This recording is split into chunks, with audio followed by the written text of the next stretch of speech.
Chapter 1. The room was filled with the smell of roses. Sitting on a sofa, smoking a cigarette, was Lord Henry Wotton. Through the open door came the distant sounds of the London streets. In the centre of the room stood a portrait of an extraordinarily beautiful young man.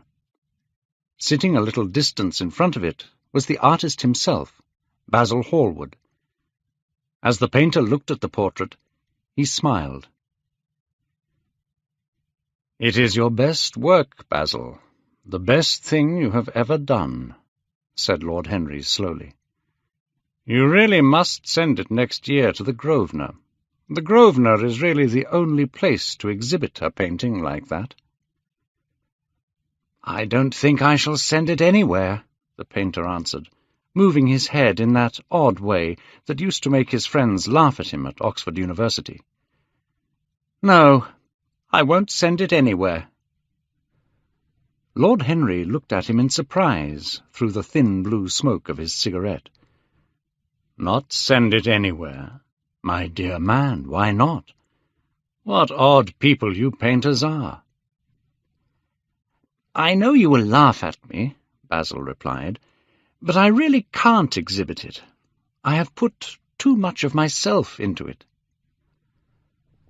Lord Henry stretched himself out on the sofa and laughed. "Too much of yourself in it? Basil, this man is truly beautiful. He does not look like you." "You don't understand me, Harry," answered the artist. "Of course I am not like him. I would be sorry to look like him. It is better not to be different from other people. The stupid and ugly have the best of this world. Dorian Gray—" "Dorian Gray? Is that his name?" asked Lord Henry, walking across the room towards Basil Hallward. "Yes, that is his name. I wasn't going to tell you." "But why not?" "Oh, I can't explain. When I like people enormously, I never tell their names to anyone. I suppose you think that's very foolish?" "Not at all," answered Lord Henry. "Not at all, my dear Basil. You forget that I am married, so my life is full of secrets. I never know where my wife is, and my wife never knows what I am doing. When we meet, we tell each other lies, with the most serious faces." "I hate the way you talk about your married life, Harry," said Basil Hallward, walking towards the door that led into the garden. "I believe you are really a very good husband, but that you are ashamed of it. You never say a good thing, and you never do a wrong thing." Lord Henry laughed, and the two men went out into the garden together. After a pause, Lord Henry pulled out his watch. "I am afraid I have to go, Basil," he said in a quiet voice. "But before I go, I want you to explain to me why you won't exhibit Dorian Gray's picture.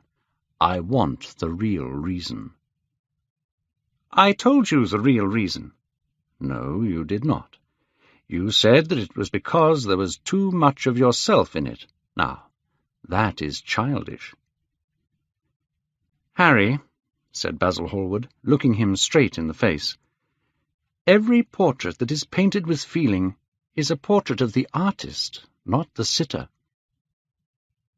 I will not exhibit this picture because I am afraid that I have shown in it the secret of my own soul." Lord Henry laughed. "And what is that?" he asked. "Oh, there is really very little to tell, Harry," answered the painter, "and I don't think you will understand. Perhaps you won't believe it." Lord Henry smiled and picked a flower from the grass.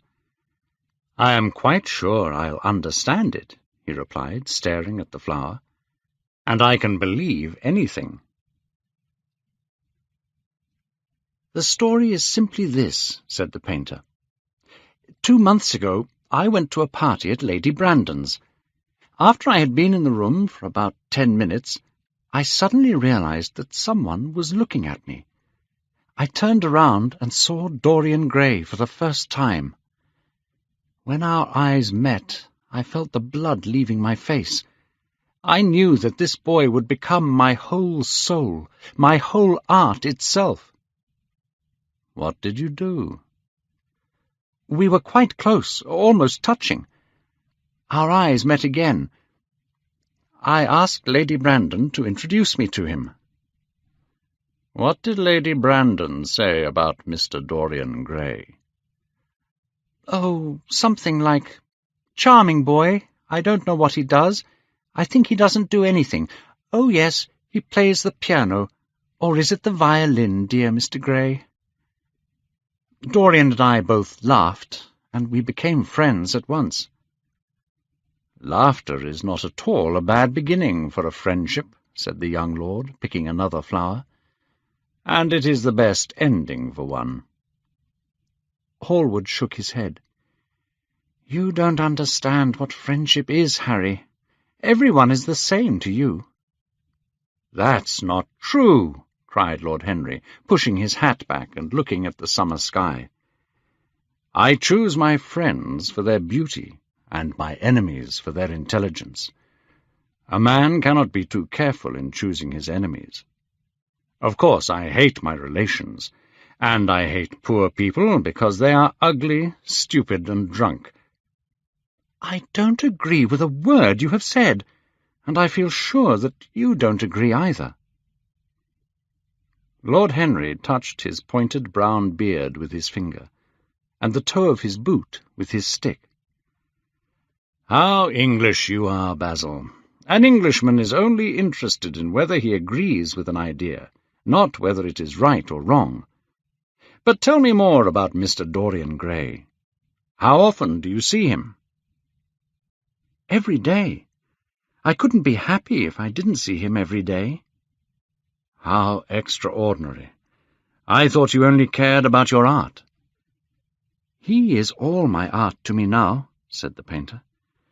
"I know that the work I have done since I met Dorian Gray is the best work of my life. In some strange way his personality has shown me a new kind of art. He seems like a little boy, though he is really more than 20, and when he is with me, I see the world differently." "Basil, this is extraordinary. I must see Dorian Gray." Hallward got up from his seat and walked up and down the garden. After some time he came back. "Harry," he said, "Dorian Gray is the reason for my art. You might see nothing in him. I see everything in him." "Then why won't you exhibit his portrait?" asked Lord Henry. "An artist should paint beautiful things, but he should put nothing of his own life into them. Some day I will show the world what that beauty is. For that reason the world will never see my portrait of Dorian Gray." "I think you are wrong, Basil, but I won't argue with you. Tell me, is Dorian Gray very fond of you?" The painter thought for a few moments. "He likes me," he answered after a pause. "I know he likes me. Of course, I flatter him too much, and tell him things that I should not. He is usually very charming to me, and we spend thousands of wonderful hours together. But sometimes he can be horribly thoughtless, and seems to enjoy causing me pain. Then I feel, Harry, that I have given my whole soul to someone who uses it like a flower to put in his coat on a summer's day." "Summer days are long, Basil," said Lord Henry in a quiet voice. "Perhaps you will get bored before he will. Intelligence lives longer than beauty. One day you will look at your friend, and you won't like his colour or something, and then you will begin to think that he has behaved badly towards you." "Harry, don't talk like that. As long as I live, Dorian Gray will be everything to me. You can't feel what I feel. You change too often." "My dear Basil, that is exactly why I can feel it." Lord Henry took a cigarette from his pretty silver box and lit it. Then he turned to Hallward and said, "I have just remembered." "Remembered what, Harry?" "Where I heard the name of Dorian Gray." "Where was it?" asked Hallward with a frown. "Don't look so angry, Basil. It was at my aunt's, Lady Agatha's. She told me that she had discovered this wonderful young man. He was going to help her work with the poor people in the East End of London, and his name was Dorian Gray. Of course, I didn't know it was your friend." "I am very glad you didn't, Harry." "Why?" "I don't want you to meet him." A servant came into the garden. "Mr. Dorian Gray is waiting in the house, sir," he said. "You must introduce me now," cried Lord Henry, laughing. The painter turned to his servant. "Ask Mr. Gray to wait, Parker. I will come in a few moments." Then he looked at Lord Henry. "Dorian Gray is my dearest friend," he said. "He is a beautiful person. Don't spoil him. Don't try and influence him. Your influence would be bad. Don't take away from me the one person who makes me a true artist." "What silly things you say," said Lord Henry. Smiling, he took Hallward by the arm and almost led him into the house.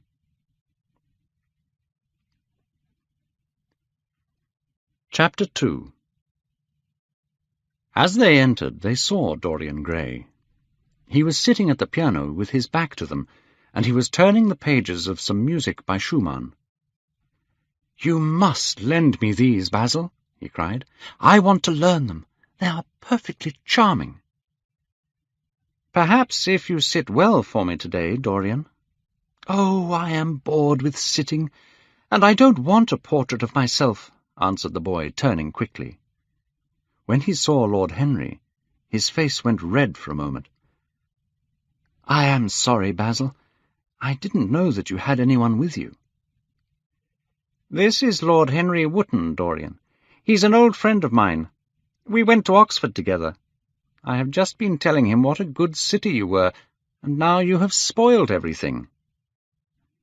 "You have not spoiled my pleasure in meeting you, Mr. Gray," said Lord Henry, stepping forward and offering his hand. "My aunt has often spoken to me about you." "I am afraid Lady Agatha is annoyed with me at the moment. I promised to go to a club in Whitechapel with her last Tuesday, and I forgot all about it. I don't know what she will say to me." Lord Henry looked at him. Yes, he was certainly wonderfully handsome, with his curved red lips, honest blue eyes, and gold hair. "Oh, don't worry about my aunt. You are one of her favourite people, and you are too charming to waste time working for poor people." Lord Henry sat down on the sofa and opened his cigarette-box. The painter was busy mixing colours and getting his brushes ready. Suddenly he looked at Lord Henry and said, "Harry, I want to finish this picture today. Would you think it very rude of me if I asked you to go away?" Lord Henry smiled and looked at Dorian Gray. "Shall I go, Mr. Gray?" he asked. "Oh, please don't, Lord Henry. I see that Basil is in one of his difficult moods, and I hate it when he is difficult, and I want you to tell me why I should not help the poor people." "That would be very boring, Mr. Gray, but I certainly will not run away if you do not want me to. Is that all right, Basil?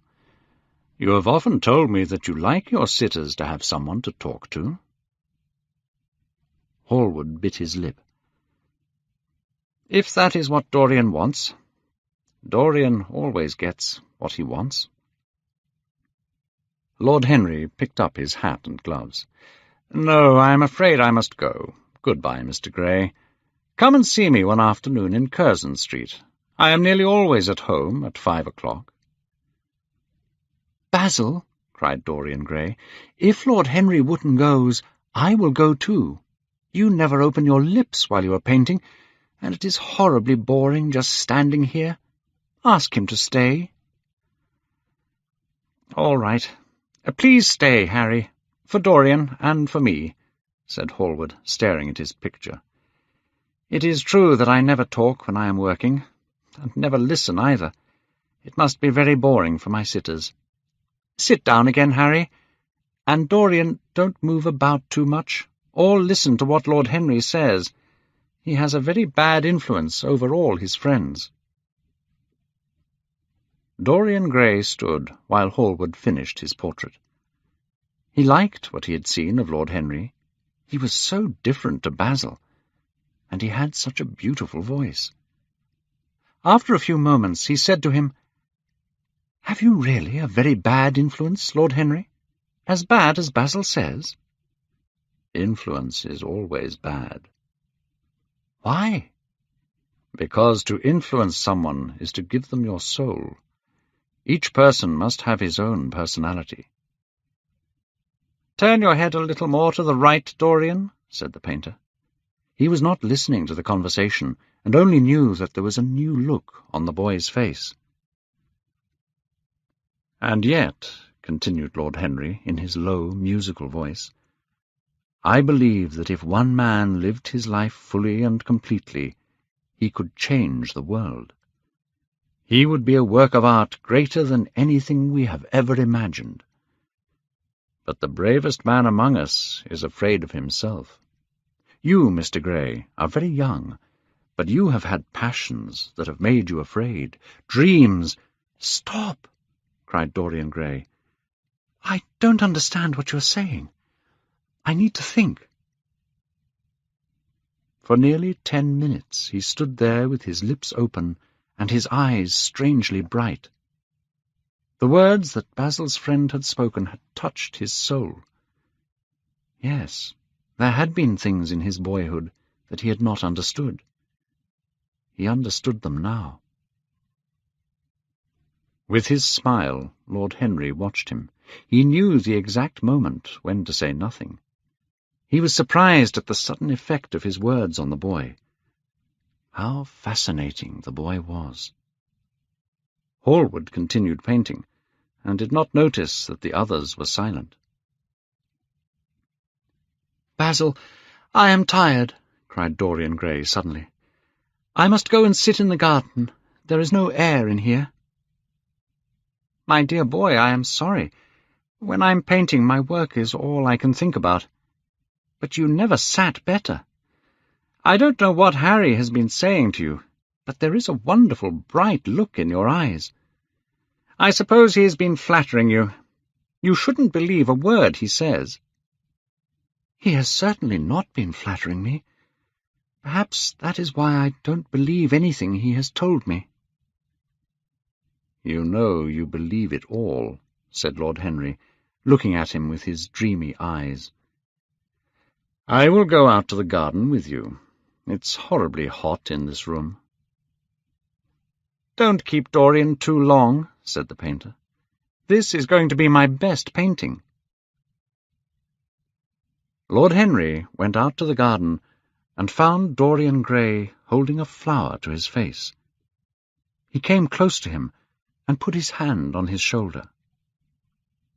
Dorian Gray frowned and turned away.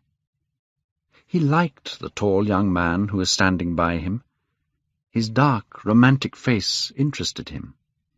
There was something in his low, musical voice that was fascinating. But he felt a little afraid. Why was this stranger having a strong influence on him like this? He had known Basil Hallward for months, but the friendship between them had not changed him. Suddenly someone had come into his life and turned it upside down. Someone who seemed to have the key to the mystery of life itself. And yet, what was there to be afraid of? He was not a schoolboy or a girl. It was silly to be afraid. "Let us go and sit out of the sun. I don't want you to be burnt by the sun." "What does that matter?" cried Dorian Gray, laughing as he sat down on the seat at the end of the garden. "It should matter very much to you, Mr. Gray." "Why?" Because you are young, and to be young is the best thing in the world. I don't feel that, Lord Henry. No, you don't feel it now. Some day when you are old and ugly, you will feel it terribly. Now, wherever you go, you charm the world. Will it always be so? You have a wonderfully beautiful face, Mr. Gray. I don't think— Don't frown. It is true. The gods have been good to you. But what the gods give, they quickly take away. You have only a few years in which to really live, perfectly and fully. Live your life now, while you are still young. Suddenly the painter appeared at the door and waved at them to come in. They turned to each other and smiled. "I am waiting," he cried. "Please come in. The light is perfect." They got up and walked towards the house together. "You are glad you have met me, Mr. Gray," said Lord Henry, looking at him. "Yes, I am glad now. I wonder whether I will always be glad." "Always, that is a terrible word. Women are so fond of using it." 20 minutes later, Hallward stopped painting. He stood back and looked at the portrait for a few moments. Then he bent down and signed his name in red paint on the bottom left-hand corner. "It is finished," he cried. Lord Henry came over and examined the picture. It was certainly a wonderful work of art. "My dear man," he said, "it is the best portrait of our time. Mr. Gray, come over and look at yourself." Dorian walked across to look at the painting. When he saw it, his cheeks went red with pleasure. He felt that he recognized his own beauty for the first time. But then he remembered what Lord Henry had said. His beauty would only be there for a few years. One day he would be old and ugly. "Don't you like it?" cried Hallward, not understanding why the boy was silent. "Of course he likes it," said Lord Henry. "It is one of the greatest paintings in modern art. I will pay anything you ask for it. I must have it." "It is not mine to sell, Harry." "Whose is it?" "Dorian's, of course," answered the painter. "He is very lucky." "How sad it is," said Dorian Gray, who was still staring at his own portrait. "I will grow old and horrible, but this painting will always stay young. It will never be older than this day in June. If only it were the other way." "What do you mean?" asked Hallward. "If I could stay young and the picture grow old, for that, I would give everything. Yes, there is nothing in the whole world I would not give. I would give my soul for that." "I don't think you would like that, Basil," cried Lord Henry, laughing. "I certainly would not, Harry," said Hallward. Dorian Gray turned and looked at him. "You like your art better than your friends." The painter stared in surprise. Why was Dorian speaking like that? What had happened? His face was red, and he seemed quite angry. "You will always like this painting. But how long will you like me? Until I start getting old. Lord Henry Wotton is perfectly right. When I lose my beauty, I will lose everything. I shall kill myself before I get old." Hallward turned white and caught his hand. "Dorian, Dorian!" he cried. "Don't talk like that. I have never had a friend like you, and I will never have another. How can you be jealous of a painting? You are more beautiful than any work of art." "I am jealous of everything whose beauty does not die. I am jealous of the portrait you have painted of me. Why should it keep what I must lose?" Hot tears came into his eyes as he threw himself on the sofa. "You did this, Harry. said the painter angrily. Lord Henry shook his head. It is the real Dorian Gray. That is all. Harry, I can't argue with two of my best friends at once. Between you both, you have made me hate the best piece of work I have ever done. I will destroy it. Dorian Gray watched as Hallward walked over to the painting table and picked up a knife. The boy jumped from the sofa, tore the knife from Hallward's hand, and threw it across the room. "Don't, Basil!" he cried. "Don't murder it!" I am glad that you like my work at last, Dorian, said the painter coldly. I never thought you would. Like it? I am in love with it, Basil. It is part of myself.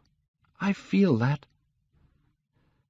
What silly people you are, both of you, said Lord Henry. Let's forget about the painting for one night, and go to the theatre. I would like to come to the theatre with you, Lord Henry. And you will come too, won't you, Basil? I can't, said Hallward. I have too much work to do.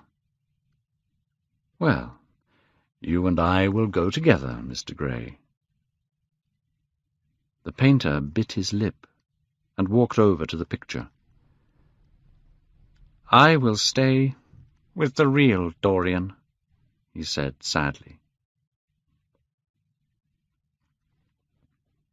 Chapter 3. One afternoon, a month later, Dorian Gray was sitting in the little library of Lord Henry's house in Mayfair. Lord Henry had not yet come in. He was always late. Dorian Gray was bored, and once or twice he thought of going away. At last he heard a step outside, and the door opened. "How late you are, Harry," he said. "I am afraid it is not Harry, Mr. Gray. It is only his wife." He looked around quickly and got to his feet. "I am sorry. I thought—" "I know you quite well by your photographs. I think my husband has got 17 of them." 17, Lady Henry? Well, 18 then. And I saw you with him the other night at the theatre. But here is Harry." Lord Henry smiled at them both. "So sorry I am late, Dorian." "I am afraid I must go," said Lady Harry. "Goodbye, Mr. Gray." "Goodbye, Harry. You are eating out, I suppose? I am too. Perhaps I will see you later." "Perhaps, my dear," said Lord Harry, shutting the door behind her. Then he lit a cigarette and threw himself down on the sofa. "Never marry a woman with fair hair, Dorian," he said. "Why, Harry?" "Because they are romantic." "But I like romantic people." "Never marry at all, Dorian." "I don't think I will marry, Harry. I am too much in love." "Who were you in love with?" asked Lord Henry, after a pause. "With an actress," said Dorian Gray. "How ordinary." "You would not say that if you saw her, Harry." "Who is she?" "Her name is Sybil Vane." "I've never heard of her." "No one has. People will some day, though. She is an artist." "My dear boy, no woman is an artist.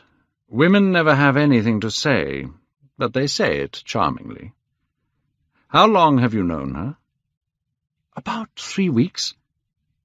"And where did you meet her?" "I will tell you, Harry, but you must not laugh. After all, it was you who gave me a passion to know everything about life. For days after I met you, I searched the streets for beauty. I walked around the East End until I found a dirty little theatre. I see you are laughing. It is horrible of you." "I am not laughing, Dorian. Go on with your story." "The play was Romeo and Juliet. At first I was annoyed at the thought of seeing Shakespeare in such a terrible place. and when a fat old gentleman came out as Romeo, I nearly walked out. But then I saw Juliet. Harry, she was the loveliest thing I had ever seen in my life. When did you meet her? I went back the next night, and the night after that. On the third evening, I waited for her outside the theatre. What was she like? Sybil? Oh, she was shy and gentle. She is only 17, and there is something of a child in her. She said to me, "You look like a prince. I must call you Prince Charming." Miss Sybil knows how to flatter you. Oh, you don't understand her, Harry. She thinks that I am like a person in Shakespeare. She knows nothing of life. Sybil is the only thing I care about. That is the reason, I suppose, that you never have dinner with me now. I thought it might be something romantic. My dear Harry, we eat together every day, said Dorian. You always come very late. Well, I have to see Sybil play, he cried. Can you have dinner with me tonight, Dorian? He shook his head. Tonight she is Ophelia, he answered, and tomorrow night she will be Juliet. When is she Sybil Vane? Never. That's good. Oh, how horrible you are!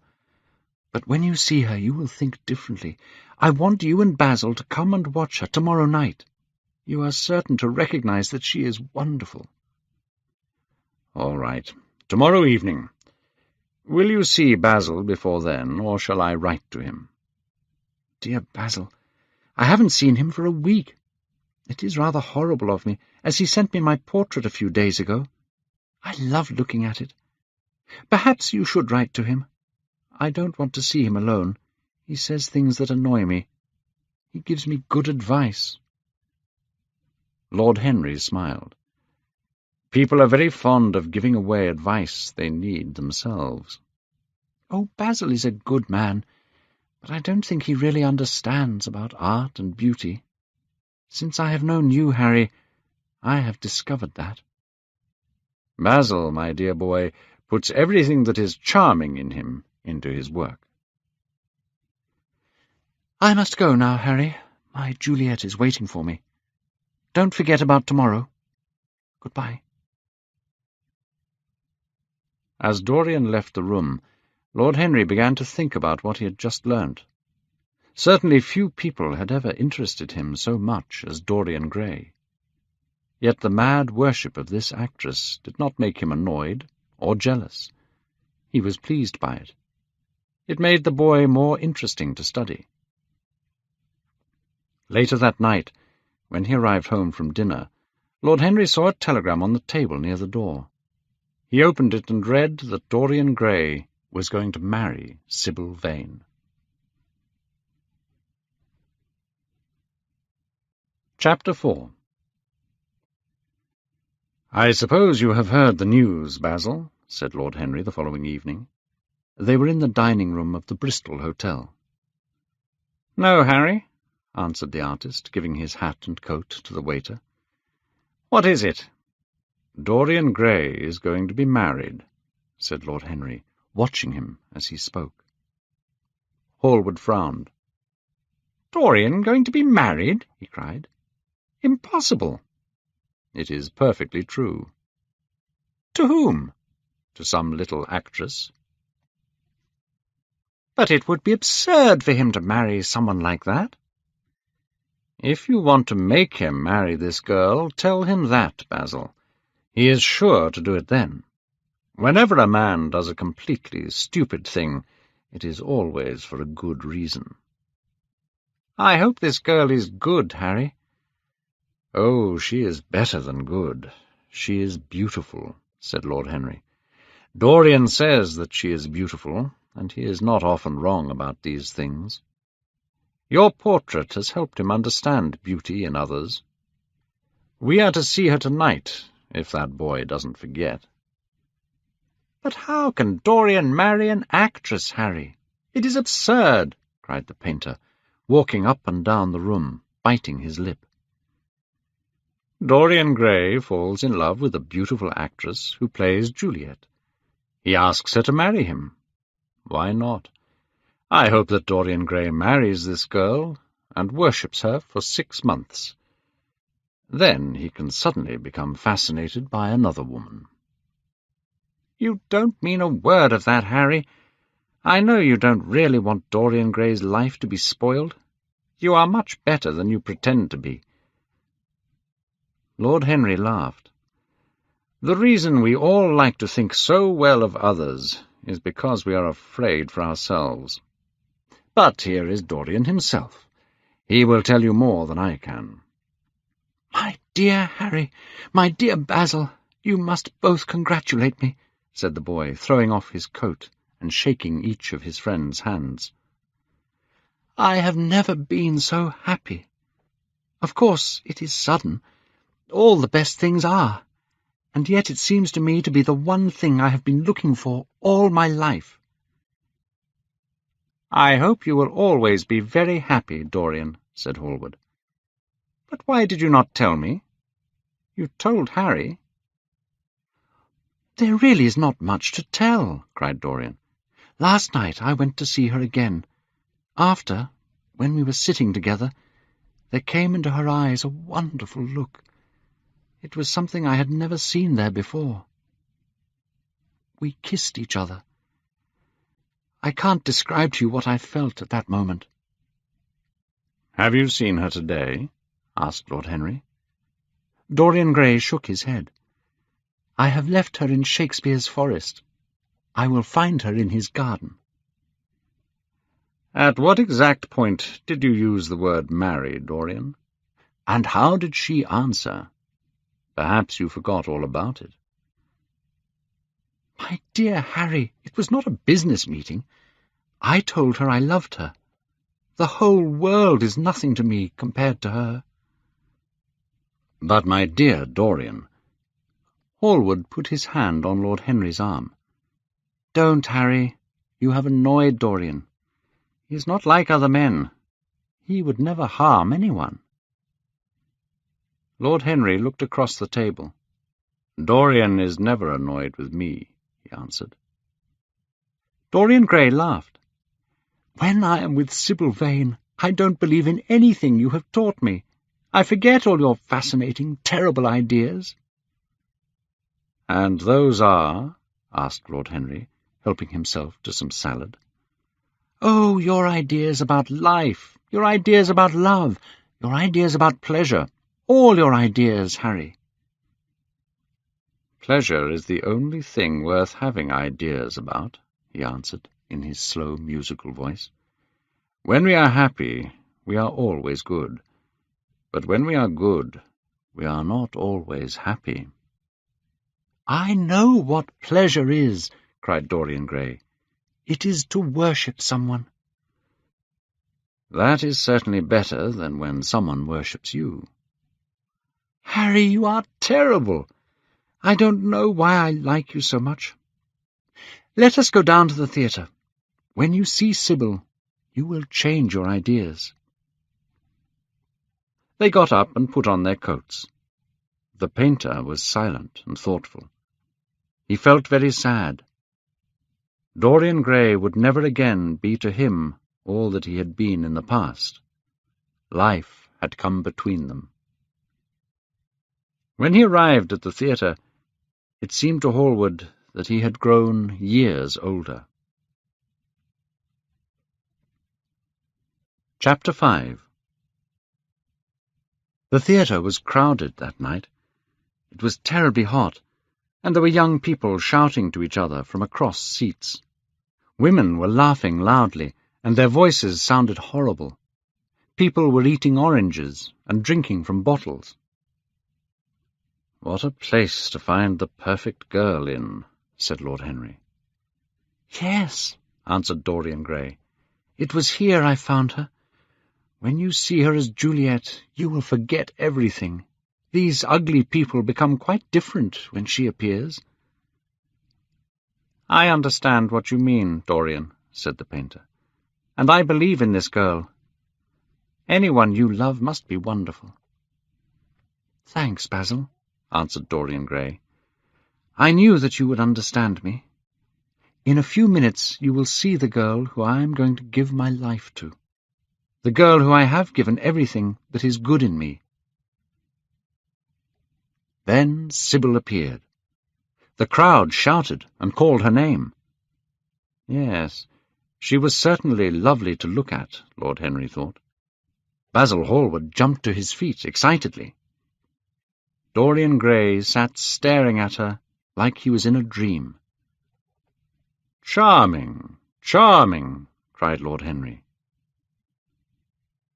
A quarter of an hour later, Lord Henry whispered to Hallward, "She is one of the loveliest girls I have ever seen, but she is a terrible actress." Dorian Gray's face turned white as he watched her speak. She was so different tonight. Now she was not Juliet, but a very bad actress who did not understand Shakespeare's words. Even the crowd became bored and began to talk loudly. The only person who did not seem to notice was the actress herself. Lord Henry got up from his chair and put on his coat. "She is beautiful, Dorian," he said, "but she can't act. Let's go." "I am going to stay until the end," answered the boy in a cold voice. "I am awfully sorry that I have made you waste an evening, Harry. I apologize to you both." "My dear Dorian, perhaps Miss Vane is ill," said Hallward. "We will come some other night." "Come to the club with Basil and myself. We will smoke cigarettes and drink to the beauty of Sybil Vane. She is beautiful. What more do you want?" "Go away, Harry," cried the boy. "I want to be alone. Can't you see my heart is breaking?" Hot tears came to his eyes as Lord Henry and Hallward left the theatre. When it was over, Dorian Gray rushed to see Sybil Vane. The girl was standing there alone, with a look of extraordinary happiness on her face. "How badly I acted tonight, Dorian," she cried. "Horribly," he answered, staring at her. "It was terrible. Are you ill? Why did you make me suffer like that?" The girl smiled. "Dorian, don't you understand?" "Understand what?" he asked angrily. "Why I was so bad tonight. Why I will always be bad. Why I will never act well again." "You are ill, I suppose. When you are ill, you shouldn't act. My friends were bored. I was bored." "Dorian, Dorian," she cried. "Before I knew you, acting was the one important thing in my life. It was only in the theatre that I lived. I thought that it was all true.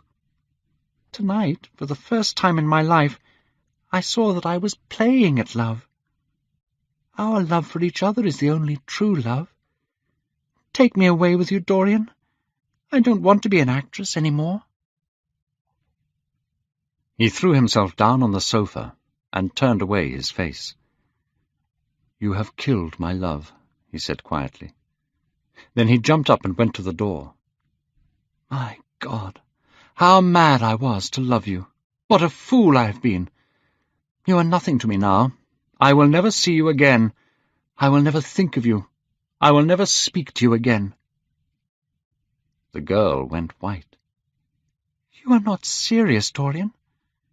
You are acting," she whispered, putting her hand on his arm. He pushed her back. "Don't touch me," he cried. Then he turned and left the room.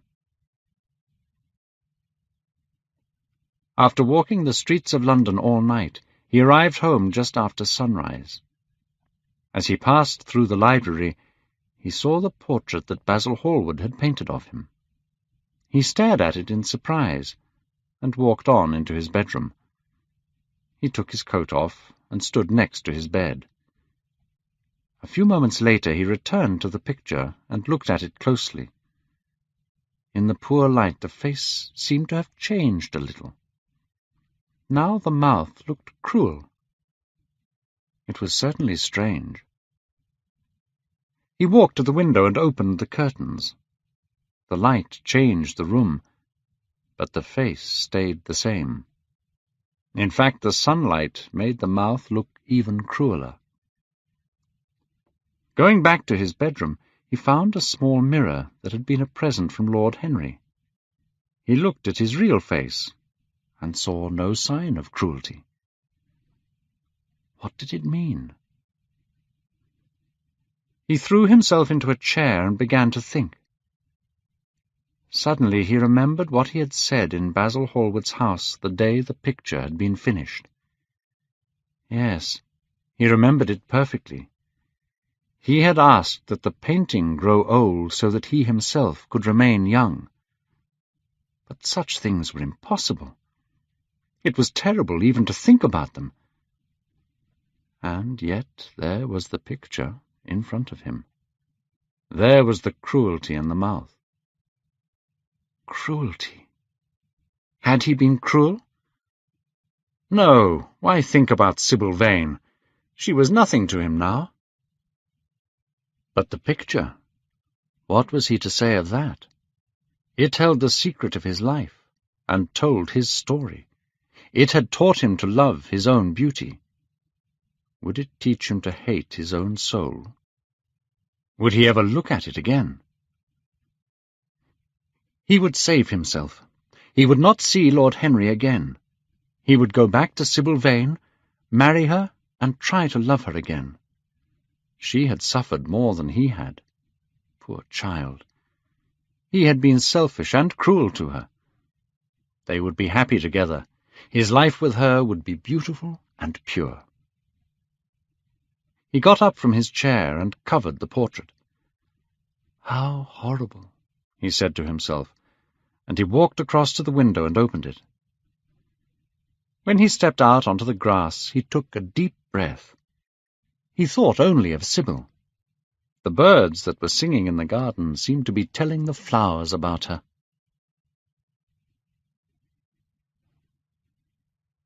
Chapter 6.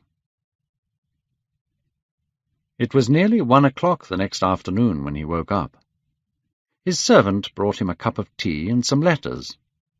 One of them was from Lord Henry, and had been brought by hand that morning. He put it to one side. He went into the library for breakfast, feeling perfectly happy. Then he saw the open window and the covered portrait. Was it all true, or had it just been a dream? But he remembered that cruel mouth so clearly. Dorian Gray sent his servant away and locked all the doors. Then he pulled the cover off the painting and saw himself face to face. It was true. The portrait had changed. For hours he did not know what to do or think. Finally he went over to the table and wrote a passionate letter to the girl he had loved. He asked her to forgive him for the terrible things he had said to her. Suddenly he heard a knock on the door, and he heard Lord Henry's voice outside. "My dear boy, I must see you. Let me in at once." He made no answer, but remained quite still. The knocking continued and grew louder. Yes, it was better to let Lord Henry in. He would explain to him the new life he was going to lead. He jumped up, covered the picture, and opened the door. "I am sorry about it all, Dorian," said Lord Henry as he entered. "But you must not think too much about it." "Do you mean about Sybil Vane?" asked the boy. "Yes, of course," answered Lord Henry, sitting down and slowly pulling off his yellow gloves. "It is terrible, but you are not to blame. Tell me, did you go behind and see her after it was over?" "Yes." "I felt sure that you had. Did you have an argument?" "I was cruel, Harry, terribly cruel. But it is all right now. I am not sorry for anything that has happened. It has taught me to know myself better. Oh, Dorian, I am so glad that you see it that way. I want to be good, Harry. I don't want my soul to be ugly. I am going to marry Sybil Vane. Marry Sybil Vane? Cried Lord Henry, standing up and staring at him in surprise. But, my dear Dorian— Yes, Harry, I know what you are going to say. Something horrible about getting married. Don't say it. Sybil will be my wife. Your wife? Dorian, didn't you get my letter? I wrote to you this morning. Your letter? Oh, yes, I remember. I have not read it yet, Harry. You know nothing yet, then? What do you mean? Lord Henry walked across the room and sat down next to Dorian Gray. Taking both his hands in his own, he held them. "Dorian," he said, "my letter was to tell you that Sybil Vane is dead." A cry of pain came from the boy's lips, and he jumped to his feet. Dead! Sybil dead! It is not true! It is a horrible lie! "It is true, Dorian," said Lord Henry. "It is in all the morning newspapers. The police will be asking questions, and you must keep your name out of any scandal. Things like that make a man fashionable in Paris, but in London they are a disaster for any gentleman. I suppose they don't know your name at the theatre? If they don't, it is all right. Did anyone see you going round to her room?" Dorian did not answer for a few moments. Finally he said in a strange voice, "Harry, did you say that the police are asking questions? What did you mean by that? Did Sybil— Oh, Harry, this is terrible." "I am sure that it was not an accident, though it must be described that way officially. She swallowed something horrible they use at theatres." "Harry, Harry, it is terrible," cried the boy. "Yes, it is very sad, of course, but it is nothing to do with you. Come with me to dinner, and after we will go to the theatre." "So I have murdered Sybil Vane," said Dorian Gray, half to himself. "Yet the roses are not less lovely. The birds still sing happily in my garden. And tonight I will have dinner with you and go to the theatre. How extraordinary life is. My first passionate love letter was to a dead girl. Yet why is it that I cannot feel this tragedy as much as I want to? I don't think I am heartless. Do you?" "You have done too many foolish things in the last fortnight to be heartless, Dorian," answered Lord Henry, with his sweet, sad smile. The boy frowned. "I don't like that explanation, Harry," he said. "But I am glad you don't think I am heartless." "A woman has killed herself for the love of you," said Lord Henry. "That is very beautiful." They were silent. The evening darkened in the room. After some time Dorian Gray looked up. "How well you know me. But we will not talk again of what has happened. It has been something wonderful. That is all. Now I have to dress, Harry. I feel too tired to eat anything. But I will join you later at the theatre." As Lord Henry closed the door behind him, Dorian rushed to the portrait and tore off the cover. No, there was no further change in the picture. It had received the news of Sybil Vane's death before he had known of it himself. Tears came to his eyes as he remembered her. He brushed them away and looked again at the picture. He felt the time had come to choose. Or had he already chosen? Yes, life had decided that for him. The portrait was going to carry his shame. That was all. An hour later he was at the theatre, and Lord Henry was sitting beside him. Chapter 7. As he was eating breakfast the next morning, Basil Hallward was shown into the room. "I am so glad I have found you, Dorian," he said.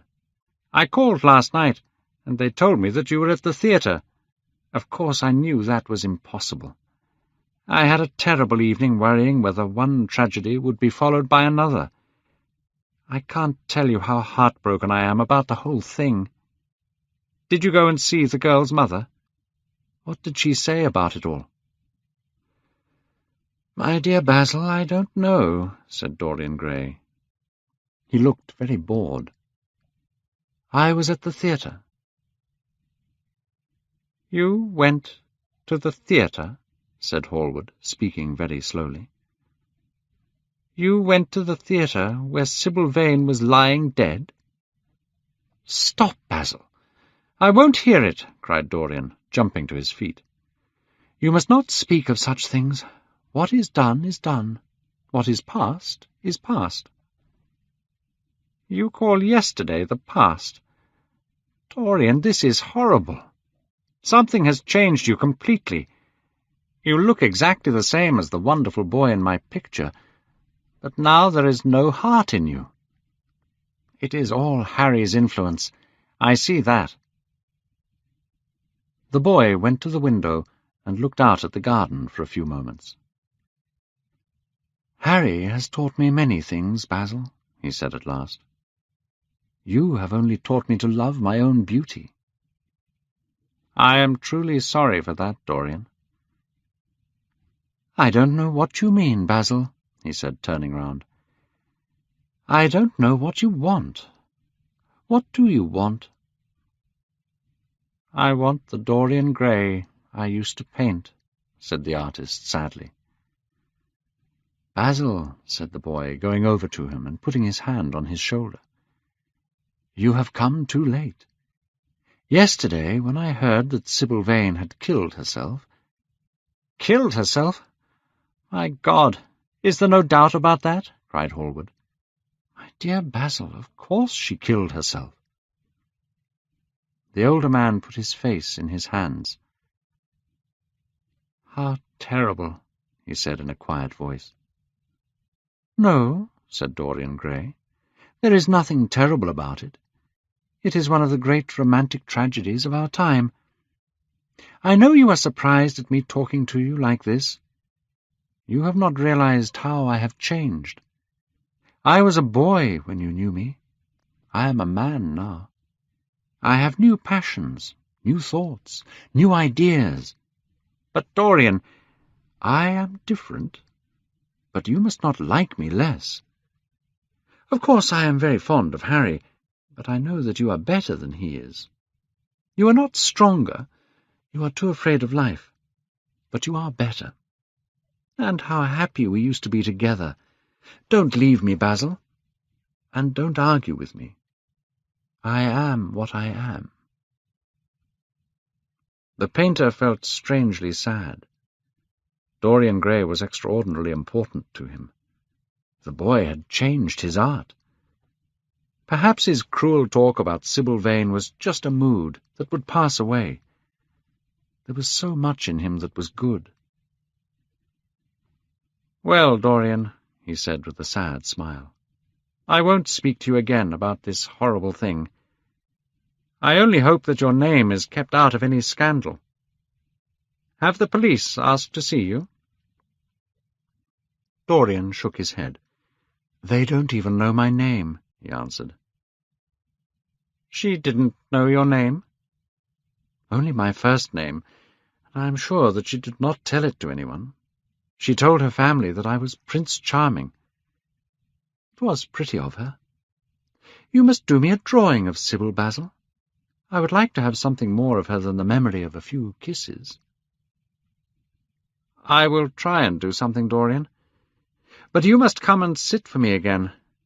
I can't work so well without you." "I can never sit for you again, Basil. It is impossible," he cried. "My dear boy, what is this foolishness?" Hallward cried. "Did you not like what I did for you? Where is it? Why have you covered it? Let me look at it. It is the best thing I have ever done. It is very bad of your servant to hide my work like that. I felt the room looked different as I came in." "It was not my servant who covered it, Basil. I did it myself. The light was too strong on the portrait." "Too strong? No, the light is perfect in here. Let me see it." And Hallward walked towards the corner of the room. A terrible cry came from Dorian Gray's lips, and he rushed between the painter and the covered portrait. "Basil, you must not look at it. I don't want you to." "Not look at my own work? Are you serious? Why shouldn't I look at it?"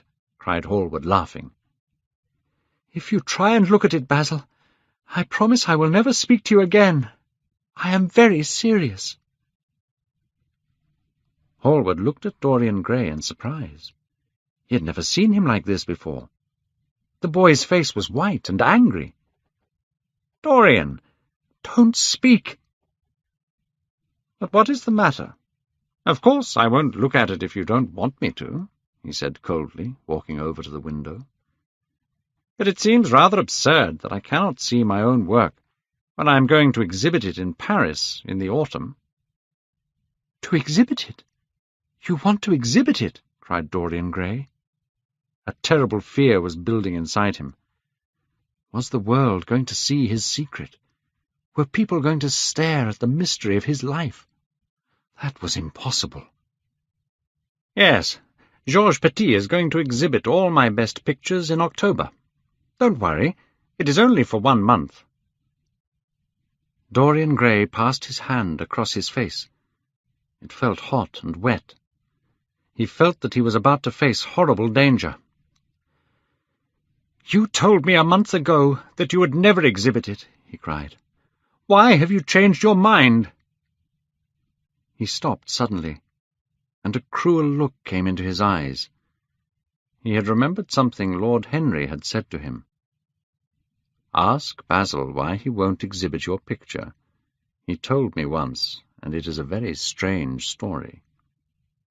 Yes, perhaps Basil, too, had his secret. He would ask him and try. "Basil," he said, coming over quite close and looking him straight in the face, "we all have secrets. What was your reason for not wanting to exhibit my picture?" "Dorian, if I told you, you might like me less than you do now, and you would certainly laugh at me.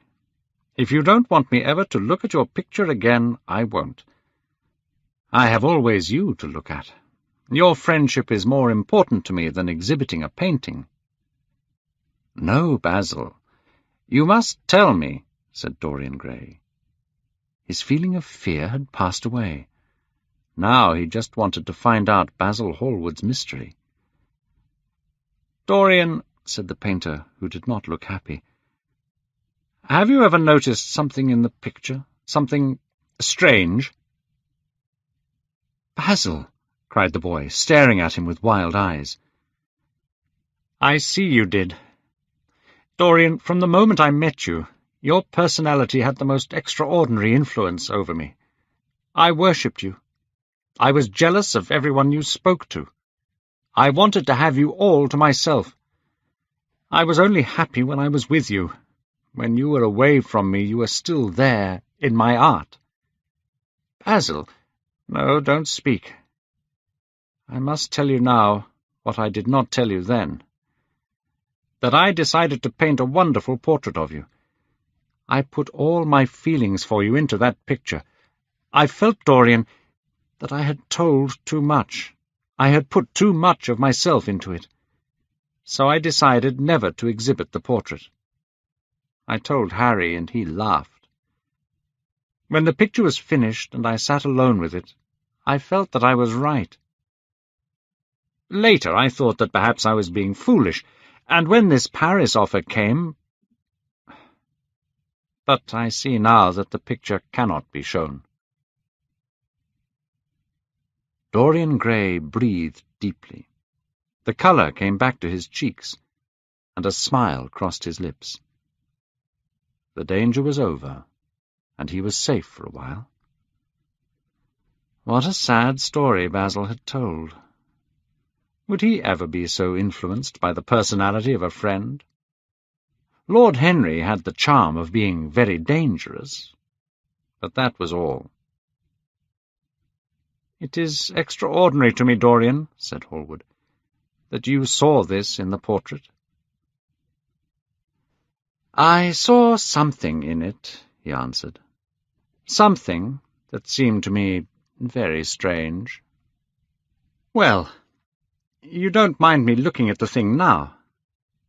Dorian shook his head. "You must not ask me that, Basil. I cannot let you stand in front of that picture." "You will one day, won't you?" "Never." "Well, perhaps you are right. And now, goodbye, Dorian. You have been the one person in my life who has really influenced my art. But you don't know what it cost me to tell you all that I have told you." "My dear Basil," said Dorian, "what have you told me? Only that you worshipped me too much. That is not even flattery." "It was not meant as flattery. And now that I have told you, something seems to have gone out of me. Perhaps you should never put what you worship into words." "You mustn't talk about worship. It is foolish. You and I are friends, Basil, and we will always be friends." "You have got Harry," said the painter sadly. "Oh, Harry," laughed the young man. "Harry spends his life saying and doing extraordinary things. He lives the sort of life I want to live. But I don't think I would go to Harry if I was in trouble. I would prefer to go to you, Basil." "You will sit for me again?" "Impossible. There is something terrible about a portrait. It has a life of its own. I will come and have tea with you instead." "Well, goodbye then. I am sorry that you won't let me look at the picture again, but I understand what you feel about it." As he left the room, Dorian Gray smiled to himself. Poor Basil. How little he knew of the true reason. And now he understood more the painter's wild and jealous feelings, and he felt sorry. There was something tragic in a friendship so corrupted by passion. He rang the bell to call his servant. He had to hide the portrait immediately. It had been mad of him to leave it in a place where it could be discovered by his friends. Chapter 8. When the servant entered, Dorian Gray asked him to send Mrs. Leaf to him in the library. Mrs. Leaf had been with his family for many years. He asked her for the key to the old schoolroom. "The old schoolroom, Mr. Dorian?" she cried. "But it is full of dust. I must clean it first." "I don't want it cleaned, Mrs. Leaf. I only want the key." "Well, sir, you'll be covered with dust if you go into it. It hasn't been opened for nearly 5 years, not since your grandfather died." He frowned at this reminder of his grandfather. He had bad memories of all his family. "That does not matter," he answered. "I just want to see the place, that is all. Give me the key." "Here is the key, sir," said the old lady. "But you are not going to live up there, are you, sir?" "No, no," he cried. "Thank you, Mrs. Leaf. You can go." An hour later, 2 men arrived to move the portrait. "It's very heavy, sir," said one of the men as they climbed the stairs. "I'm afraid it is rather heavy," said Dorian, as he opened the door of the old schoolroom where he was going to hide the secret of his corrupted soul. He had not entered the room since he was a child. It was a large room, built by his grandfather to keep him at a distance. Every moment of his lonely childhood came back to him as he looked round. It was a room full of terrible memories, but it was safe. He had the key, and no other person could enter it. The face in the portrait could grow old and ugly. What did it matter? No one could see it. He himself would not see it. He did not have to watch the terrible corruption of his soul. He would stay young. That was enough. When the men had gone, Dorian locked the door and put the key in his pocket. He felt safe now. No one would ever look at that horrible thing. Only he would ever see his shame. He went back to the library and found a note from Lord Henry.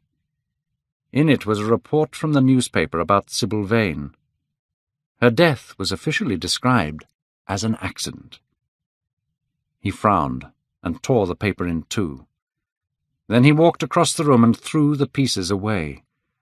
How ugly it all was, and how horribly real ugliness made things. Perhaps the servant had read the report and had begun to suspect something.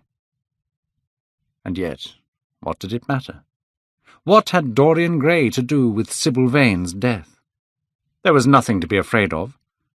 Dorian Gray had not killed her.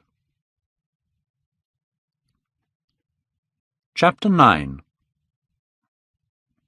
Many years passed, yet the wonderful beauty that had so fascinated Basil Hallward stayed with Dorian Gray. Even those who had heard terrible rumours against him could not believe them when they met him. He always had the look of someone who had kept himself pure. Many people suspected that there was something very wrong with Dorian's life, but only he knew about the portrait. Some nights he would secretly enter the locked room. Holding a mirror in his hand, he would stand in front of the picture Basil Hallward had painted. He would look first at the horrible old face in the picture, and then at the handsome young face that laughed back at him from the mirror. He fell more and more in love with his own beauty, and more interested in the corruption of his own soul. Then something happened that changed everything. It was on the 9th of November, the day before his 38th birthday. He was walking home from Lord Henry's, and the night was cold and foggy. At the corner of Grosvenor Square and South Audley Street, a man passed him in the fog. He was walking very fast, and had the collar of his coat turned up. He had a bag in his hand. Dorian recognized him. It was Basil Hallward. A strange fear made Dorian walk off quickly in the direction of his own house. But Hallward had seen him. Dorian heard him hurrying after him. In a few moments his hand was on his arm. "Dorian, what an extraordinary piece of luck! I have been waiting for you in your library ever since 9 o'clock. I am going to Paris on the midnight train, and I wanted to see you before I left. I thought it was you, or at least your coat, as I passed you, but I wasn't sure. Didn't you recognize me?" "In this fog, my dear Basil, I can't even recognize Grosvenor Square. I believe my house is somewhere about here, but I don't feel at all certain about it. I am sorry you're going away, as I have not seen you for such a long time, but I suppose you will be back soon." "No. I'm going to be out of England for 6 months. Here we are at your door. Let me come in for a moment. I have something to say to you." "That would be lovely. But won't you miss your train?" said Dorian Gray, as he went up the steps and opened the door with his key. "I have plenty of time," he answered. "The train doesn't go until 12:15, and it is only just 11. All I have with me is this bag, and I can easily get to Victoria Station in 20 minutes. Dorian looked at him and smiled. "Come in, or the fog will get into my house." Hallward followed Dorian into the library. There was a bright wood fire on one side of the room, and 2 lamps on the other. "Would you like a drink?" asked Dorian. "No, thanks, I won't have anything more," said the painter, taking his hat and coat off. "And now, my dear Dorian, I want to speak to you seriously. Don't frown like that. You make it so much more difficult for me." "What is it all about?" cried Dorian, throwing himself down on the sofa. "I hope it is not about myself. I am tired of myself tonight. I would prefer to be somebody different." "It is about yourself," answered Hallward in his deep voice, "and I must say it to you." Dorian breathed deeply and lit a cigarette. "Is it really necessary, Basil? I think you should know some of the terrible things that people are saying about you." "I don't want to know anything about them. I love scandals about other people, but scandals about myself don't interest me." "Every gentleman is interested in his good name, Dorian. You don't want people to talk of you as something terrible and corrupt. But I don't believe these rumours at all. At least I can't believe them when I see you. Corruption is a thing that writes itself across a man's face. It cannot be hidden." "My dear Basil, and yet I rarely see you now, and you never come to my house. When I hear all the terrible things people are whispering about you, I don't know what to say. Why have so many of your friends killed themselves? Young men from good families like Adrian Singleton, and that poor young soldier." "Stop, Basil. You are talking about things of which you know nothing," said Dorian. "I know how people talk in England. This is a country where people have two faces. They whisper rumours about people like myself, and then do much worse things when others are not looking." "Dorian," cried Hallward, "that is not the question. I know England is bad, but that's the reason I want you to be a good influence on your friends. Instead, you have lost all belief in goodness and honesty. You have filled those poor young men with a madness for pleasure." Dorian smiled. "How can you smile like that? I only want you to have a clean name. You have a wonderful influence. Let it be for good. Yet I wonder whether I know you. But I can't answer that question. I would need to see your soul." "To see my soul?" cried Dorian Gray. He jumped up from the sofa, turning almost white with fear. "Yes," answered Hallward. There was a deep sadness in his voice. "To see your soul. But only God can do that." A bitter laugh came from the lips of the younger man. "You will see it yourself tonight," he cried, picking up a lamp from the table. "Come, it is your own work. Why shouldn't you look at it? You can tell the world all about it after, if you want. Nobody will believe you. If they do believe you, they will like me better for it. Come, I tell you. You have talked enough about corruption.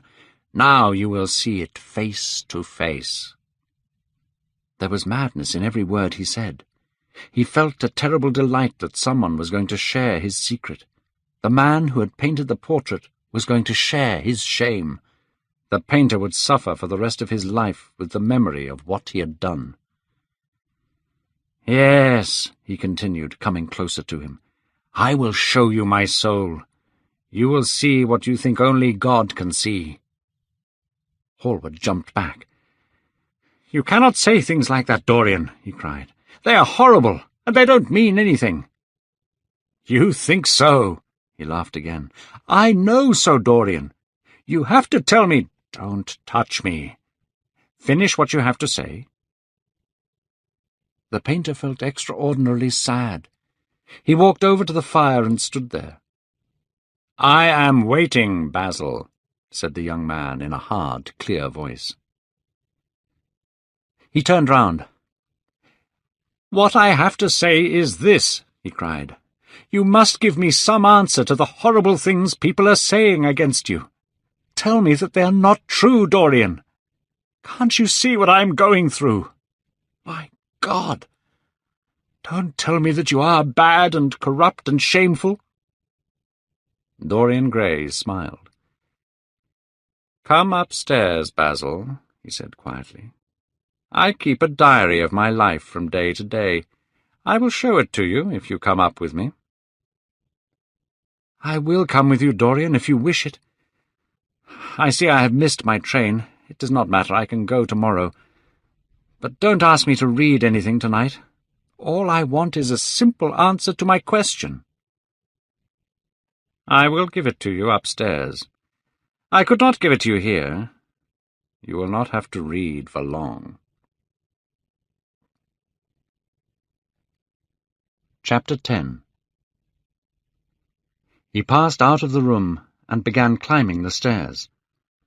Basil Hallward followed close behind. They walked softly, as people always do at night. The lamp made strange shadows on the wall and stairs. When they reached the top, Dorian put the lamp down on the floor. He took the key out of his pocket and turned it in the lock. "You really want to know, Basil?" he asked in a low voice. "Yes." "I am delighted," he answered, smiling. Then he added, "You are the one man in the world I want to know everything about me. You have influenced my life more than you think." Taking up the lamp, he opened the door and went in. Cold air passed between them. "Shut the door behind you," he whispered, as he placed the lamp on the table. Hallward looked around the room in surprise. The room had clearly not been lived in for years. The whole place was covered with dust, and there were holes in the carpet. A mouse ran across the floor. "So you think that it is only God who sees the soul, Basil. Take the cover off the portrait, and you will see mine." The voice that spoke was cold and cruel. "You are mad, Dorian," said Hallward, frowning. "You won't take the cover off? Then I will do it myself," said the young man, throwing the old purple curtain to the ground. A cry of fear came from the painter's lips when he saw the face in the portrait. It was Dorian Gray's face he was looking at, and it still had some of that wonderful beauty, but now there were terrible signs of age and corruption. But who had done it? He held the lamp up to the picture. In the left-hand corner was his name, painted in red. What had happened?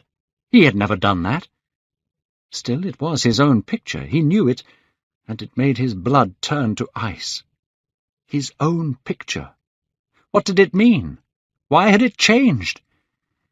He turned and looked at Dorian Gray with the eyes of a sick man. The young man was standing near the wall, watching him. He had taken the flower out of his coat and was smelling it. "What does this mean?" cried Hallward at last. His own voice sounded high and strange. "Years ago, when I was a boy," said Dorian Gray, closing his hand on the flower, "you met me and flattered me. You taught me to love my beauty. One day you introduced me to a friend of yours. He explained to me how wonderful it was to be young. You finished a portrait of me that showed me how wonderful it was to be beautiful. In a mad moment I made a wish." "I remember it. Oh, how well I remember it. No! The thing is impossible. There must be something wrong with the paint. I tell you, the thing is impossible." "Is anything really impossible?" said the young man, going over to the window. "You told me you had destroyed it." "I was wrong. It has destroyed me." "I don't believe it is my picture. There was nothing bad in it, nothing shameful. You were perfect to me. This is a face from hell." "It is the face of my soul. Each of us has heaven and hell in him, Basil," cried Dorian wildly. Hallward turned again to the portrait and stared at it. "My God, is this true?" he cried. "Is this what you have done with your life? You must be even worse than people say." Hallward threw himself into the chair by the table and put his face in his hands. The lamp fell to the floor and went out. "Good God, Dorian, what an awful lesson! What an awful lesson!" There was no answer, but he could hear the young man crying at the window. "We must ask God for forgiveness. I worshipped you too much. I am punished for it. You worshipped yourself too much. We are both punished." Dorian Gray turned slowly around and looked at him. There were tears in his eyes. "It is too late, Basil," he said. "But don't you see that hellish thing staring at us?" Dorian Gray looked at the picture. Suddenly he felt that he hated Basil Hallward. He hated the man sitting at the table more than he hated anything in his life. He looked wildly around. Something shone on top of the painted cupboard that faced him. It was a knife he had left there some days before. He moved slowly towards it, passing Hallward as he did so. He took the knife in his hand and turned around. Hallward moved in his chair. He rushed at him and stuck the knife into his neck again and again. He threw the knife down on the table and stood back. He could hear nothing but the sound of blood falling onto the carpet. He opened the door and went out onto the stairs. The house was completely quiet. No one was there. How quickly it had all been done! Feeling strangely calm, he walked over to the window and opened it. The wind had blown the fog away and the sky was clear. He looked down and saw a policeman walking down the street. He was shining a lamp in all the houses. Closing the window, he went back into the room. He did not look at the murdered man. He felt that the secret of the whole thing was not to think about it at all. The friend who had painted the terrible portrait had gone out of his life. That was enough. He picked up the lamp and walked out of the room, locking the door behind him. As he walked down the stairs, he thought that he heard what sounded like cries of pain. He stopped several times and waited. No. Everything was still. When he reached the library, he saw the bag and coat in the corner. They must be hidden away somewhere. He unlocked a secret cupboard and threw them in. He could easily burn them later. Then he pulled out his watch. It was 20 minutes to 2. He sat down and began to think. Basil Hallward had left the house at 11. No one had seen him come in again. The servants were in bed. Paris. Yes, it was to Paris that Basil had gone, and by the midnight train, as he had planned. It would be months before anyone suspected anything. Months! He could destroy everything long before then. Suddenly he had a thought. He put on his coat and hat and went into the front room. From the window he could see the policeman passing the house. He waited and held his breath. After a few moments he went out of the house, shutting the door very gently behind him. Then he began ringing the bell. In about 5 minutes a servant appeared. He was half-dressed and looked very sleepy.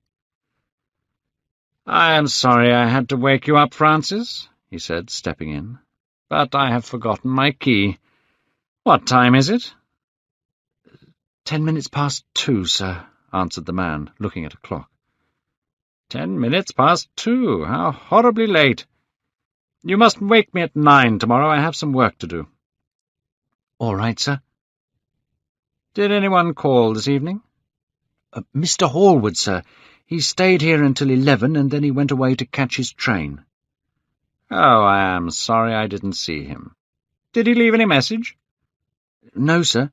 He said he would write to you from Paris." "That is all, Francis. Don't forget to call me at 9 tomorrow." "No, sir." The man went off to his bedroom. Dorian Gray threw his hat and coat upon the table and passed into the library. For a quarter of an hour he walked up and down the room, biting his lip and thinking.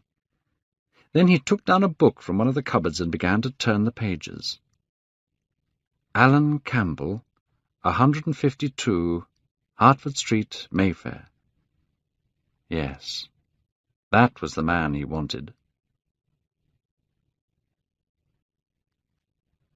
Chapter 11.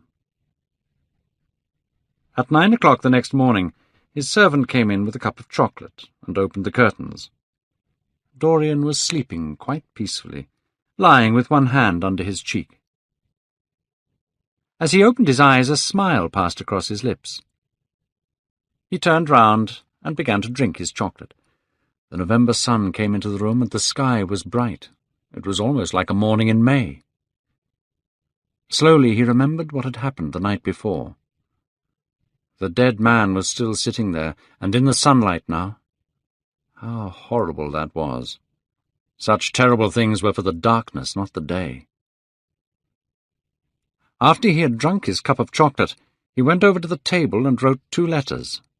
One he put in his pocket, and the other he handed to his servant. "Take this round to 152 Hertford Street, Francis. If Mr. Campbell is out of town, get his address." When the servant had gone, he lit a cigarette and began drawing on a piece of paper. First he drew flowers, then houses, then human faces. Suddenly he realized that every face he drew looked like Basil Hallward. He frowned and went over to lie on the sofa. An hour went past very slowly. Every second he kept looking up at the clock. As the minutes went by, he became horribly worried. He got up and walked around the room. His hands were strangely cold. At last the door opened and his servant entered. "Mr. Campbell, sir," said the man. The colour came back to his cheeks. "Ask him to come in at once, Francis." He felt himself again. His fear had gone away. In a few moments Alan Campbell walked in. He looked very angry and rather worried. "Alan, this is kind of you. I thank you for coming." "I hoped never to enter your house again, Gray, but you said it was a question of life and death." His voice was hard and cold, and he kept his hands in the pockets of his coat. "Yes, it is a question of life and death, Alan, and to more than one person. Sit down." Campbell took a chair by the table, and Dorian sat opposite him. The 2 men's eyes met. In Dorian's there was great sadness. He knew that what he was going to do was terrible. After a moment of silence, Dorian said very quietly, "Alan, in a locked room at the top of the house, a dead man is sitting at a table. He has been dead for 10 hours now. Don't stir, and don't look at me like that. You don't need to know who this man is. You don't need to know how or why he died. What you have to do is this." "Stop, Gray. I don't want to know anything more. I don't care if what you tell me is true or not true. I don't want any part in your life. Keep your horrible secrets to yourself. They don't interest me any more." "Alan, they will have to interest you." "I am awfully sorry for you, Alan, but I can't help myself. You are the one man who can save me. Alan, you are a scientist. You know about chemistry and things of that kind. What you have got to do is to destroy the thing that is upstairs." "You are mad, Dorian. I will have nothing to do with this." "He killed himself, Alan." "I am glad of that. But who made him do it? You, I suppose." "Do you still refuse to do this for me?" "Of course I refuse. You have come to the wrong man. Go to some of your friends. Don't come to me." "Alan, it was murder. I killed him. You don't know what he made me suffer." "Murder? Good God, Dorian! Is that what you have come to? I will have nothing to do with it." "You must have something to do with it. Don't ask any more questions. I have told you too much already. But you must do this. We were friends once, Alan." "Don't speak of those days, Dorian. They are dead."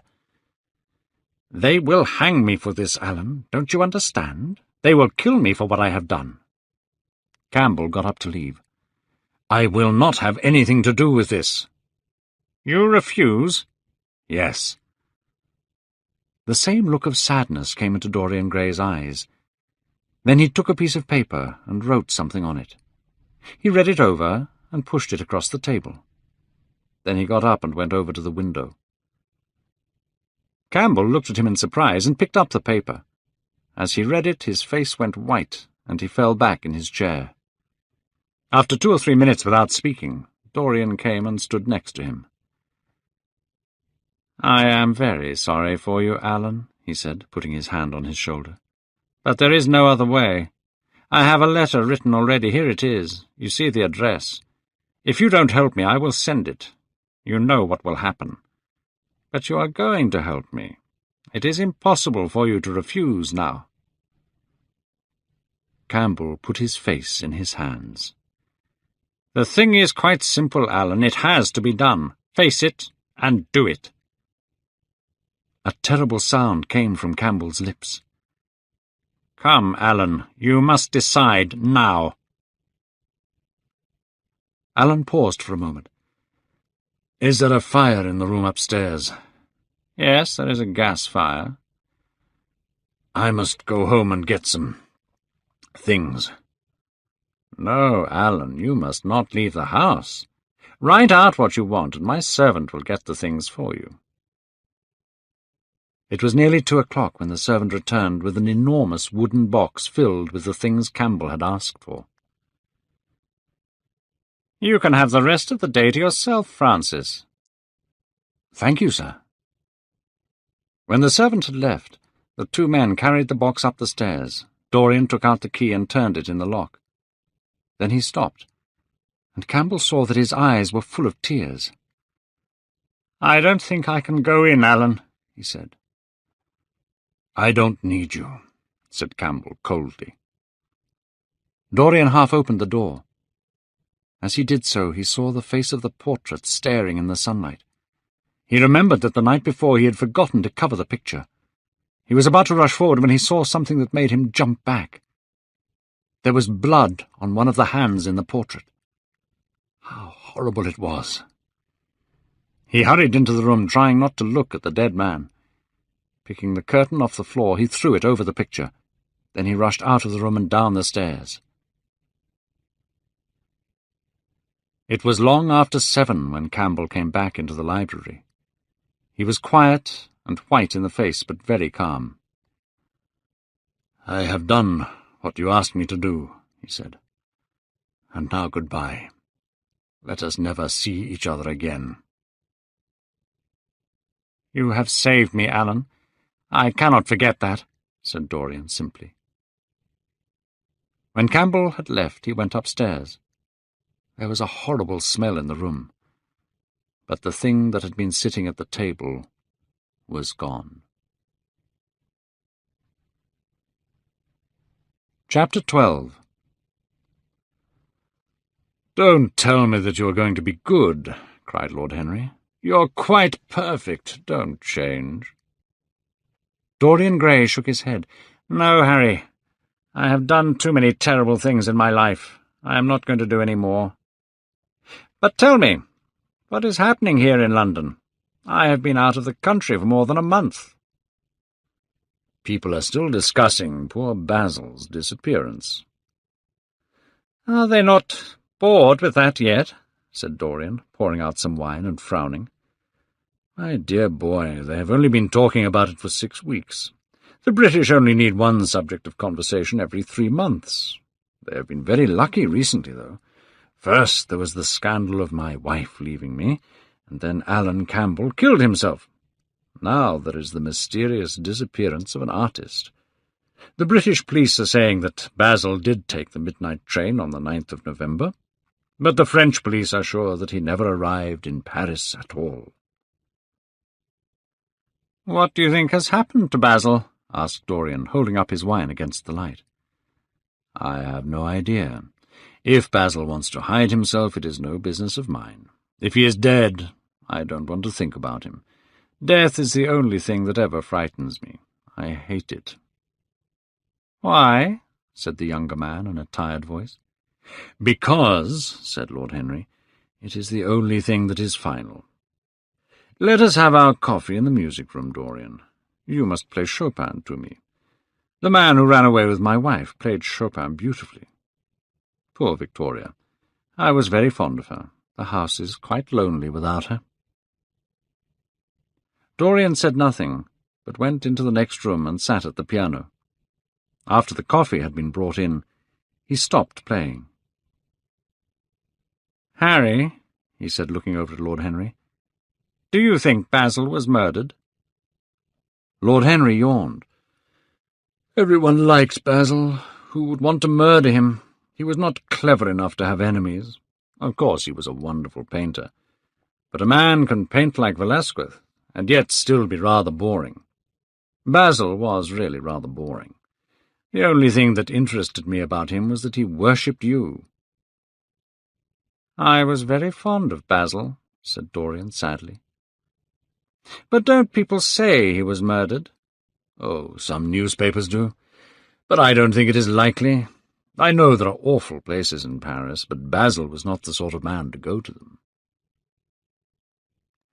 "What would you say, Harry, if I told you that I had murdered Basil?" said the younger man. He watched him carefully after he had spoken. "No, Dorian, you would not murder anyone. It is ordinary people who murder. It is their way of finding the extraordinary pleasure that art gives us." "A way of finding the extraordinary pleasure? Do you think that a man who has murdered could do it again? Don't tell me that." "Oh, anything becomes a pleasure if you do it too often," cried Lord Henry, laughing. "That is one of the most important secrets of life. I believe, though, that murder is always a mistake. One should never do anything one cannot talk about after dinner. But let us pass from poor Basil. I wish I could believe that he has died some romantic death, but I can't. He probably fell into the Seine off a bus. I can see him now lying on his back in the dirty green water. During the last 10 years he had not been painting well." Lord Henry walked across the room and touched the head of a strange grey bird that he kept in the music-room. Then he turned to face Dorian. "Yes," he continued, taking his handkerchief out of his pocket. "His painting seemed to me to have lost something. When you and he stopped being great friends, he stopped being a great artist. What was it that separated you? I suppose he bored you. If so, he never forgave you. By the way, what happened to that wonderful portrait he did of you? I don't think I've ever seen it since he finished it." "I told you years ago that it was stolen." "Oh, I remember. You never got it back? What a shame. It really was wonderful. I remember I wanted to buy it. I wish I had it now." "I never really liked it," said Dorian. "I am sorry I sat for it. The memory of the thing is hateful to me." "How sad you look. Don't be so serious. Play me some music, Dorian. And as you play, tell me in a low voice why you still look so young. I am only 10 years older than you are, and I have grey hair and yellow skin. You are really wonderful, Dorian." "Harry, please. You have never looked more charming than you do tonight. You remind me of the day I first saw you. You were very shy and absolutely extraordinary. You have changed, of course, but not in appearance. You are still the same." "I am not the same, Harry." "Yes, you are the same. I wish I could change places with you, Dorian. The world has cried out against us both, but it has always worshipped you.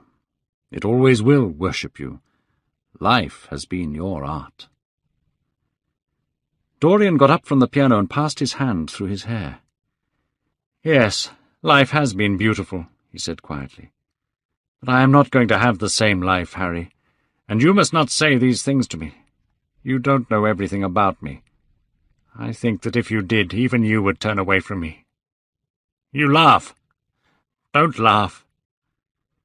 "Why have you stopped playing, Dorian? Let us go to the club. It has been a charming evening, and we must end it charmingly. There is someone I want to introduce to you, young Lord Poole. He has already copied your ties, and he very much wants to meet you. He is quite charming, and he reminds me of you." "I hope not," said Dorian, with a sad look in his eyes. "But I am tired tonight, Harry. I won't go to the club. It is nearly 11, and I want to go to bed early." "Please stay. You have never played so well as tonight." "It is because I am going to be good," he answered, smiling. "I am a little changed already." "You can't change to me, Dorian," said Lord Henry. "You and I will always be friends. Come round tomorrow. We shall go to lunch." "Do you really want me to come, Harry?" "Certainly. The park is quite lovely now. I don't think there have been such flowers since the year I met you." "Very well. I shall be here at 11, said Dorian. "Good night, Harry." Chapter 13. It was a lovely night. He walked home with his coat on his arm, smoking his cigarette. 2 young men in evening dress passed him.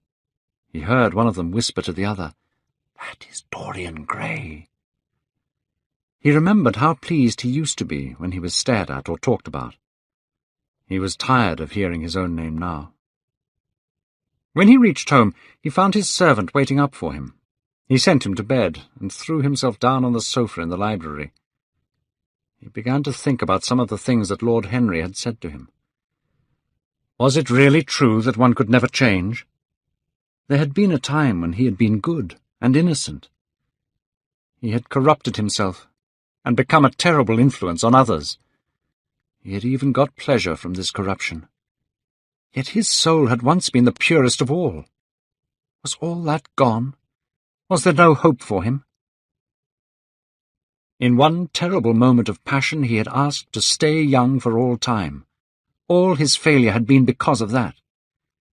He had not been punished, but perhaps punishment was what he had needed. Punishment cleaned the soul. The mirror that Lord Henry had given to him so many years ago now was standing on the table. He picked it up, remembering that horrible night when he had first noticed the change in the picture. Once, someone who had loved him passionately had written him a mad letter. It had ended with these words, "The world is changed because you are made of gold." He repeated them to himself and suddenly realized that he hated his own beauty. Throwing the mirror on the floor, he broke the glass into little pieces with his foot. It was his beauty that had spoiled him. It was better not to think of the past. Nothing could change that. He had to think of his future. Alan Campbell had shot himself one night, and his terrible secret had died with him. The interest in Basil Hallward's disappearance would soon pass away. He was perfectly safe there. What worried him was the death of his own soul. Basil had painted the portrait that had destroyed his life. He could not forgive him that. It was the portrait that had done everything. The murder had just been the madness of the moment. As for Alan Campbell, he had killed himself. It was nothing to do with Dorian Gray. A new life. That was what he wanted. That was what he was waiting for. Perhaps it had begun already. He would never again spoil innocence. He would be good. He began to wonder if the portrait in the locked room had changed. Was it still as horrible as it had been? Perhaps if his life became pure, the face in the portrait would become beautiful again. He would go and look. He took the lamp from the table and went upstairs. As he opened the door, a smile of happiness passed across his young face. Yes, he would be good, and the ugly thing he had locked away would not frighten him any more. He felt happier already. He went in quietly, locking the door behind him. Walking straight over to the portrait, he took off the purple curtain that was covering it. An angry cry of pain came from him. He could see no change. The thing was still hateful, more hateful even than before. The red mark on the hand seemed brighter, and more like new blood. And why was the red mark larger than it had been? It was all over the fingers now. There was blood on the painted feet, and blood on the hand that had not held the knife. What did it all mean? That he should go to the police? That he should tell the whole story and be put to death? He laughed. He felt the idea was absurd. If he did tell them now, who would believe him? There was nothing left of the murdered man anywhere. He had destroyed everything belonging to Basil Hallward. He himself had burnt the bag and the coat. They would simply say he was mad. Was this murder to follow him all his life? Was he always going to suffer because of his past? Yet what could he do? Go to the police? Never. There was only one thing they could use against him, and that was the picture itself. He would destroy it. Why had he kept it so long? Once it had given him pleasure to watch it changing and growing old. Recently he had felt no such pleasure. It had kept him awake at night.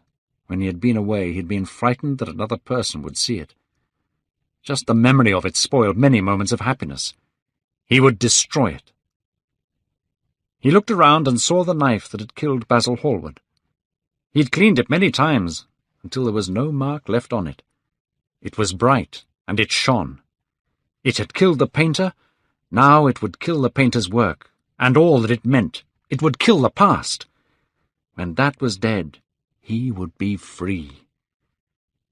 He picked up the knife and pushed it into the picture.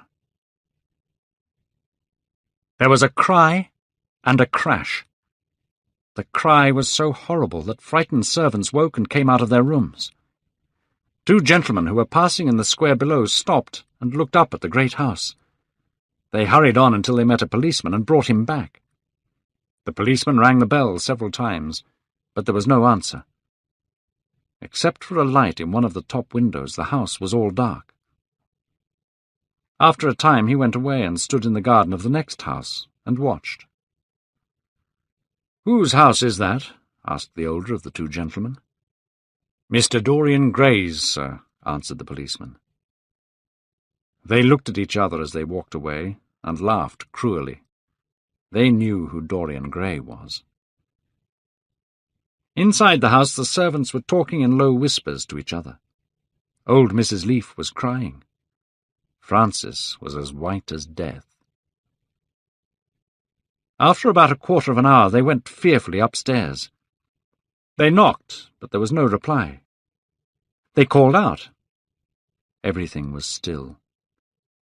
They tried the door. It was locked. Finally they got on the roof and came into the room through the window. When they entered the room, they found a portrait hanging on the wall. It showed Mr. Dorian Gray as they had last seen him, young and beautiful. Lying on the floor was a dead man in evening dress. He had a knife in his heart. He was old and horribly ugly. It was not until they saw his rings that they recognized who the man was.